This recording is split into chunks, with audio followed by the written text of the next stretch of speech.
Kanalıma ve mutfağıma hoş geldiniz. Evet, bugün sizlerle birlikte kabak tatlısı tarifi hazırlayacağız. Böyle lokum kıvamında ve inanın ki kilolarca alıp yapmak isteyeceğiniz bir kabak tatlısı tarifi olacak. Evet, fazla da kıymetli vaktinizi almak istemiyorum. Tarifimin yapılışına geçmek istiyorum. Hemen bu aşamada bir püf noktası vermek istiyorum. Tatlı yapacağınız kabağınızın dış kabuğunun bu şekilde olmasına dikkat edin. Çünkü neden derseniz eğer dış kabuğu sarı olursa onun tatlısı güzel olmuyor arkadaşlar. Bu vermiş olduğum püf noktasına dikkat ederseniz çok güzel bir kabak tatlısı tarifi elde edersiniz. Çünkü dış kabuğu sarı olan kabağımızın lif oranı fazla olduğu için, su oranı da fazla olduğu için güzel bir tatlısı olmuyor. Bunu da belirtmiş olayım. Şimdi gördüğünüz gibi kabağımın iç kısmını aldım.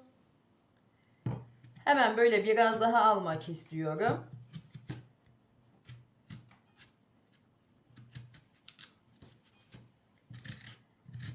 Tamamen ortasının lifini almamız lazım. Evet, şu şekilde bıçağımla sıyıracağım.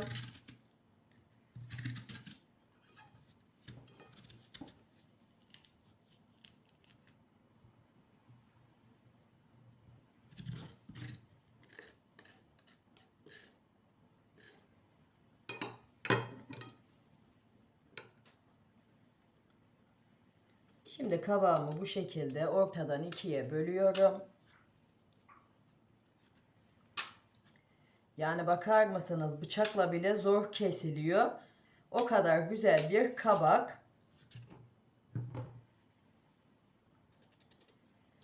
Hemen böyle dış kabuğunu da alıyorum.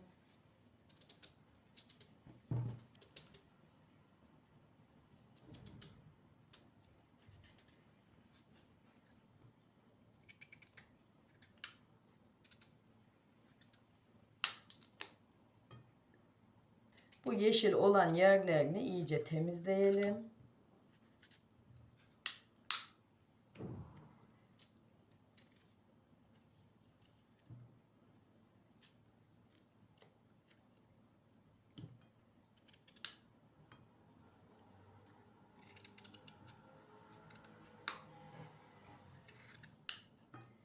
Hemen böyle yan taraftaki tavamın içine alıyorum.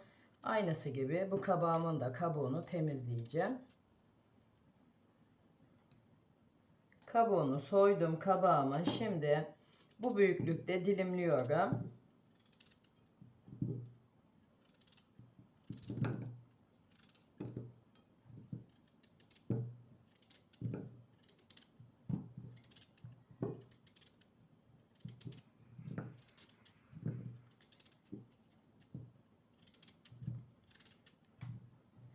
Şimdi temiz olacak şekilde yıkayıp sonra tavamın içine alacağım.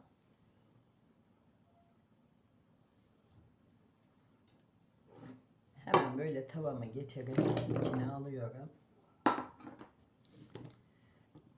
Hemen bunu da belirteyim arkadaşlar. Kabağımın miktarı 1 kiloydu. Eğer sizler fazla yapmak isterseniz vermiş olduğum ölçülerin 2 katını veya 3 katını da kullanıp fazla da yapabilirsiniz kabak tatlınızı. Bizim evde sadece ben sevdiğim için kabak tatlısını ben 1 kilo kabaktan yapmak istedim.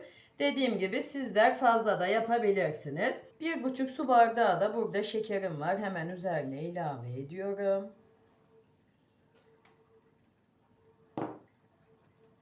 1 su bardağından biraz eksikle su ilave ediyorum.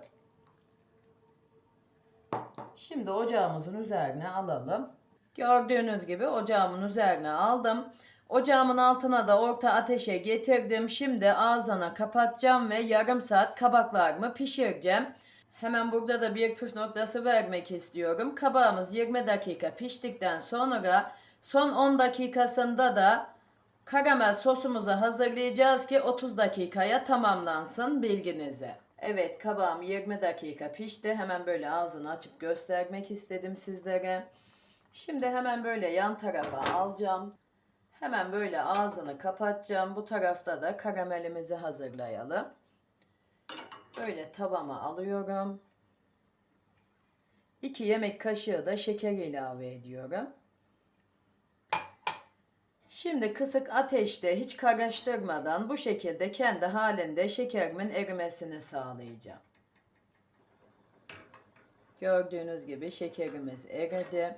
Hemen şöyle bir sallamak istiyorum. Kalan şekerlerimizin de erimesi için.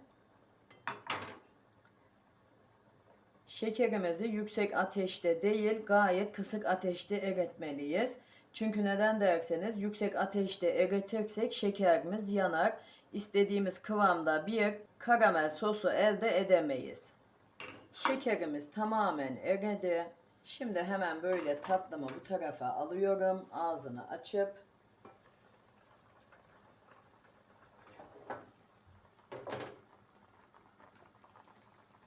şimdi üzerine ilave ediyorum.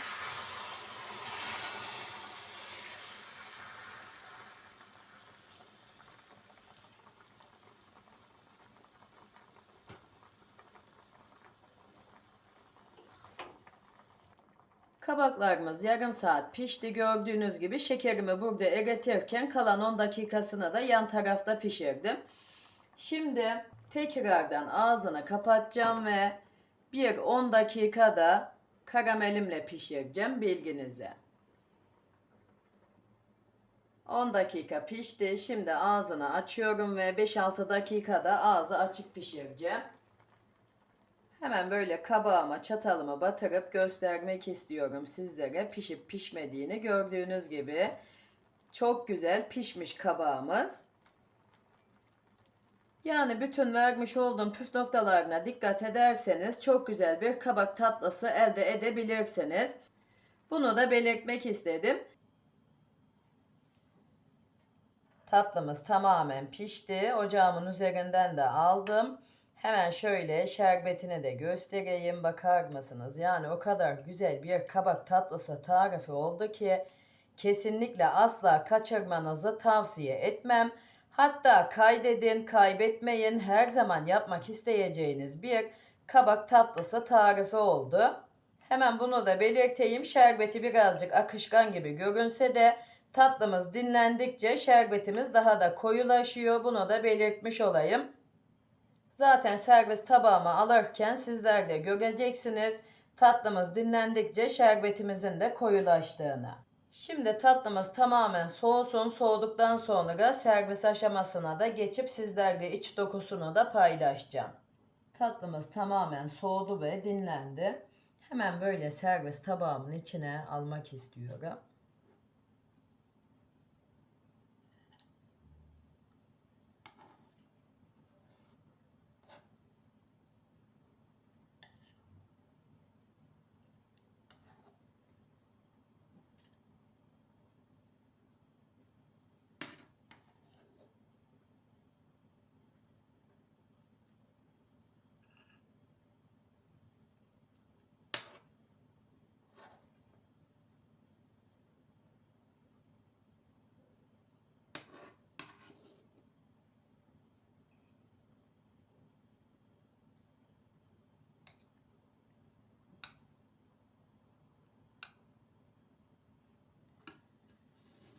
Hemen böyle yan tarafa alıyorum kalan tatlımı.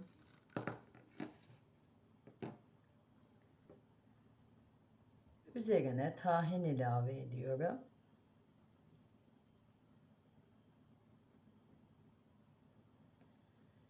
Yani tahinli gerçekten de çok güzel oluyor. Ben tahinle kabak tatlısını tüketmeyi daha çok seviyorum. Yine de sizlerin tercihine kalmış sade haliyle üzerine ceviz ilave edip de tüketebilirsiniz. Tahinle sevmiyorsanız. Hemen böyle cevizimi de ilave ediyorum.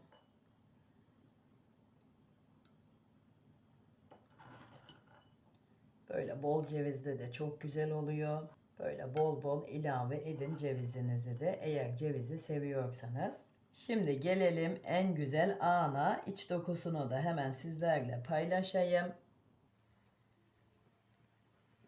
Yani bakar mısınız tatlımın güzelliğine? Emin olun ki lezzeti de görüntüsü kadar bir o kadar güzel. Kesinlikle gönül rahatlığıyla yapabilirsiniz. Hemen böyle iç dokusunu da sizlerle paylaşayım. lokum gibi bir kabak tatlısı tarifi oldu. Bundan emin olabilirsiniz ve yine söylüyorum, gönül rahatlığıyla yapabilirsiniz.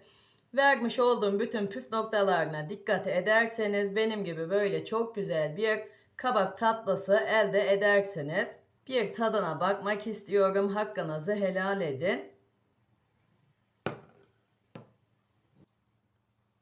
O kadar güzel olmuş ki inanın ki lezzetine hayran kalacaksınız. Kesinlikle bundan emin olabilirsiniz.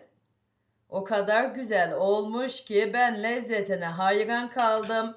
Kendim yaptım diye söylemiyorum. Sizler de yapınca lezzetine kesinlikle hayran kalacaksınız ve çok beğeneceksiniz. Bundan emin olabilirsiniz. Bugünkü tarifim de buraya kadardı. Umarım beğenirsiniz ve daha güzellerini sizler yaparsınız. Tarifimi sonlandırmadan önce hemen bunu da belirtmek istiyorum. Kabak tatlınızı yaparken eğer su kullanmak istemiyorsanız kabağınızı akşamdan şekere yatırıp bir gece bekletebilirsiniz. O zaman kabağımızın kendi suyu çıkıyor ve ekstradan bir su kullanmanıza gerek kalmıyor arkadaşlar.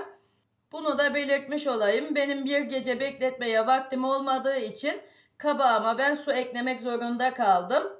Eğer zamanınız yoksa benim yaptığım gibi de yapabilirsiniz. Gördüğünüz gibi çok güzel, şahane bir kabak tatlısı tarifi elde ettim. Bunu da belirtmiş olayım. Belki aranızda su kullanmak istemeyenler olur. Kabağın kendi suyuyla yapmak isteyenler için bunu da belirtmek istedim. Evet, bir tarifimin daha sonuna gelmiş bulunuyorum. Umarım daha güzellerini sizler yaparsınız. Böyle videomu sonlandırmadan önce sizlerden küçücük bir isteğim var. Hala kanalıma abone değilseniz bir tıkla abone olup bildirim tuşlarınızı açarsanız bundan sonraki gelecekteki bütün tariflerimden de haberdar olursunuz. Böylelikle de abone olup bana da destek vermiş olursunuz ve kanalımın da çok iyi yerlere gelmesine vesile olursunuz. Yine daha büyük kitlelere ulaşmam için tarifimi sosyal medyalarınızda sevdiklerinizle paylaşırsanız beni çok mutlu edersiniz. Şimdiden bana destek veren güzel yüreğinize sağlık diyorum ve kendinize iyi bakın. Allah'a emanet olun. Hoşça kalın.